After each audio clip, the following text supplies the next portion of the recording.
जब आप किसी की मदद करके और फिर उससे काम लेना चाहें उस मदद के एवज, तो वो मदद नहीं होती, उसका सवाब नहीं मिलता, बल्कि वो एक कारोबार बन जाता है। जावेद शिराजी आप सबको सलाम अर्ज करता है। सबसे पहले तो मैं अपोलोजाइज करूंगा कि 2-3 दिन आप लोगों से मेरी बातचीत नहीं हो पाई, कुछ मसरूफियात थी। और दूसरी चीज ये कि अब अपोलोजाइज के बाद अब मैं रिक्वेस्ट करूंगा कि देखें, सब्सक्राइब करने में कोई पैसे नहीं लगते, कोई दौलत खर्च नहीं होती, कोई ताकत की जरूरत नहीं। आपको सिर्फ सिर्फ उंगली से सब्सक्राइब का बटन दबाना है और उसके बराबर में बेल का बटन दबाना है और मेरा चैनल सब्सक्राइब हो जाएगा। जी हाँ, तो ये नहीं भूलिएगा। बिल्किस एधी, एधी मरहूम की सौजा मरहूमा, उन्होंने अपने इंटरव्यू में एक दफ़ा एक बड़ा दिलचस्प उन्होंने वाकया सुनाया था, बड़े हंसते हुए बताया था कि वो एदी साहब के साथ एक प्राइवेट गाड़ी में बैठकर जा रही थी, सक्खर की तरफ जा रही थी, किसी शादी में शिरकत करनी थी उन्हें। रास्ते में डाकुओं ने उनको रोक लिया। डाकुओं ने हमारी गाड़ी में जो लोग थे उनको नीचे उतारा और उनसे जितने भी पैसे थे वो सब छीन लिए। और उसके बाद कहा कि गाड़ी लेके हमारे पीछे पीछे आओ। वो एक वीराने में ले गए तो वहां बहुत सारी गाड़ियां खड़ी हुई थी, उनसे भी वो लूटपाट कर रहे थे। अचानक एक शख्स की नजर, डाकू में से एक डाकू की नजर जो है वो ईदी साहब पर पड़ी।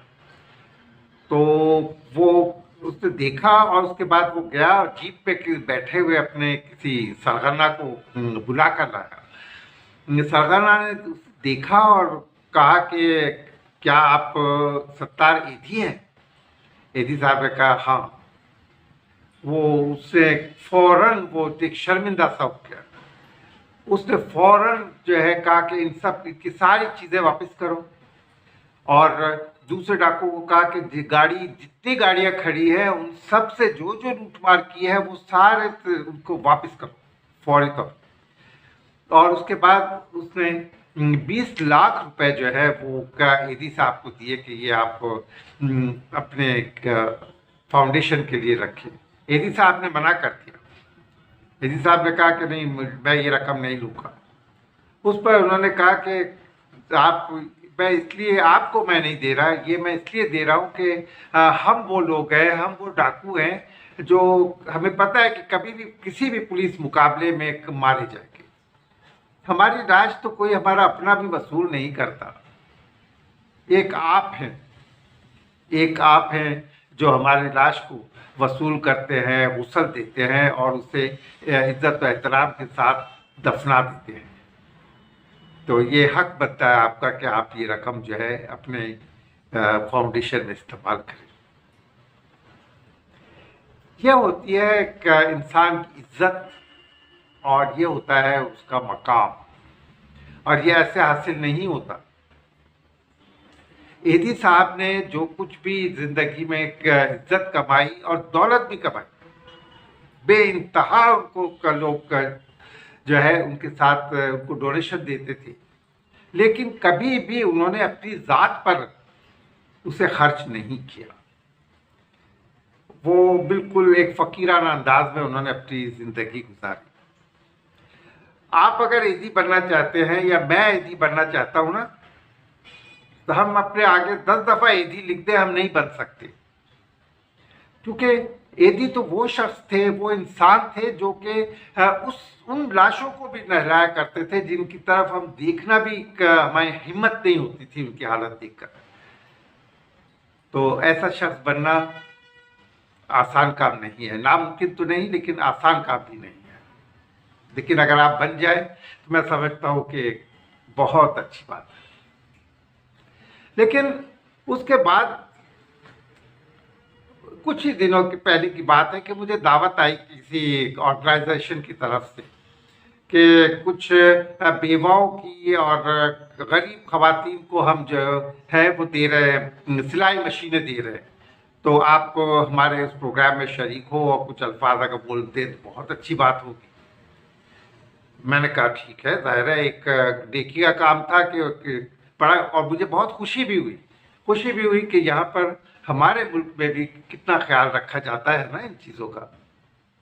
लेकिन एक चीज़ पर मैं जो खटक गया, और वो चीज़ ये थी कि वो 5 स्टार होटल में जो है ना ये प्रोग्राम रखा गया था।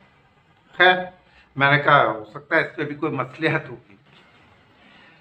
दूसरे दिन मैं उस प्रोग्राम में पहुंचा तो बहुत बड़ा बैंक्वेट था और बहुत सारे लोग बैठे हुए थे।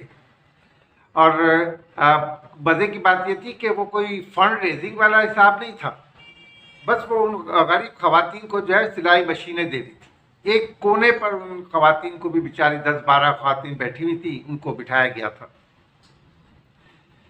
इतने में चीफ गेस्ट साहब तशरीफ लाए। वो मेरे बराबर में ही आकर बैठे। तो चीफ गेस्ट जब आता है, आपको पता है कि उसके साथ 4-5-6-8-10 लोग और होते हैं, उनके चीफ गेस्ट के असिस्टेंट कह लें। तो थोड़ी देर बाद उनमें से एक शख्स आया और उसने उस चीफ गेस्ट को कहा कि साहब यहाँ कुछ कान में उसके कुछ कहा। वो जो मेहमान थे वो तो जलाल में आ गए। उन्होंने फौरन मुंतजिम को बुलाया, ऑर्गेनाइजर को बुलाया और कहा कि चैनल वाले किसी को नहीं बुलाया आप लोगों ने? टीवी चैनल से कोई भी नहीं है? उन्होंने कहा जी नहीं, हमारा अपना वीडियो वाला है, वो वीडियो बना रहा है। उसमें कहा नो, किसी भी चैनल वाले को आप बुलाएं, अगर जब तक वो नहीं आएगा मैं किसी को भी सिलाई मशीन नहीं दूंगा। और उसे एक टाइम दिया कि इस टाइम के अंदर अंदर आप लेकर आए। अब तो मुंतजिम वगैरह जो थे बड़े परेशान हो गए, फौरन भाग दौड़ मच गई और जाकर किसी एक चैनल वाले को पकड़ कर ले आया। उसका कार्ड भी लगा हुआ था और वो कैमरा वैमरा लेकर आ गया। तब उन्होंने जो है वो सुकून के चेहरे पर नजर आया मेहमान खुसूसी के। मुझे कहा कि आप कुछ कहेंगे। मुझे बहुत गुस्सा भी था और दुख भी था कि इस दिखावे पर। लेकिन मैंने कहा ठीक है, मैं स्टेज पर गया और मैंने सिर्फ इतना कहा कि हमारा मजहब ये कहता है कि एक हाथ अगर किसी की मदद करता है तो दूसरे हाथ को पता नहीं चलना चाहिए। और ये कहकर मैं वहां नहीं बैठा, मैं फौरन हॉल से बाहर आ गया। बाकी क्या हुआ क्या नहीं हुआ मुझे नहीं पता। लेकिन इस चीज ने मुझे बहुत डिसअपॉइंट किया कि हम हर चीज में दिखावा क्यों करते हैं। हर चीज में, खास तौर पे नेकी के कामों में हमारा दिखावा बहुत होता है। वो जो 10-12 औरतें बुलवाई गई थी, जाहिर है उनके पते भी होंगे, एड्रेस भी होंगे। आप खामोशी से उनके घर पर मशीनें दे सकते थे। आपने जो लाखों रुपए का खर्चा किया उस बैंक्वेट पे हॉल में करने पर, उसी खर्चे से आप 12 नहीं, आप 25 खवातीन को सिलाई मशीनें दे सकते थे।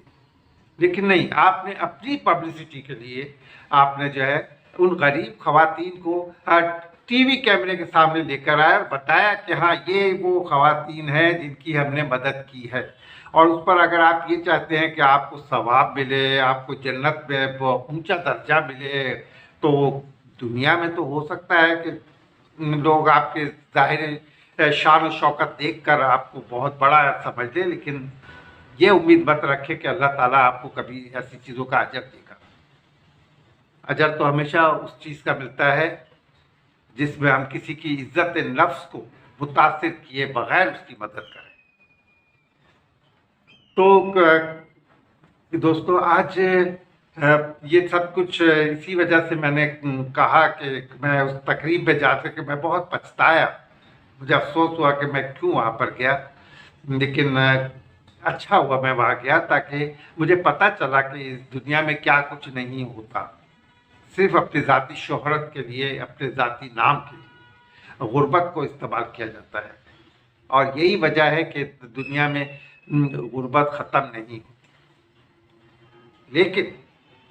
लेकिन इस दिखावे की तपिश में एक ठंडी हवा का झोंका अगर दिखा जाए तो वो एजी साहब जैसे लोग, अदीब रिजवी जैसे लोग, और मैं ये भी कहूँगा कि शौकत खानम के रेफरेंस से इमरान खान जैसे लोग जब तक इस दुनिया में मौजूद हैं, या जब तक उनके इदारे इस दुनिया में मौजूद हैं, हमें मायूस नहीं होना चाहिए।